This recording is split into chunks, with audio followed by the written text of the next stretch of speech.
আসসালামু আলাইকুম। আমি অনেক কিছু দেখাইছি, অনেক কিছু বলেছি। আমার এই গায়ে যে গাছটা, এই গাছটা আপনারা চেনেন নাই, একটু বলবেন কি নামে বলে, এইটাও একটা বলবেন। এই গাছটা এইদিক বলে হচ্ছে অগ্নিশ্বর গাছ।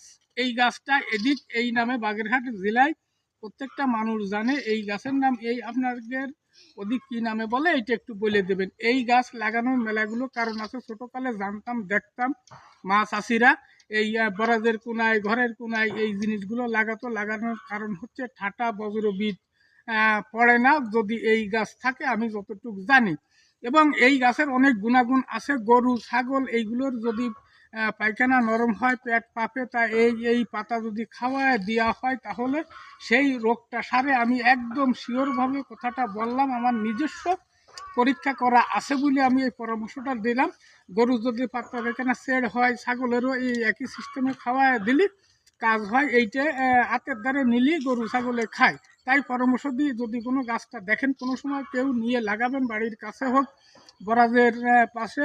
এই সমস্ত মাছাচির মুরব্বীরা, আগের কালে মুরব্বীরা এই কথাটা বলতো, তাই আমি বললাম। এর কতটুকু ভিত্তি আছে কি নেই এইটা আমি জানি না, শুনেছি তাই বললাম।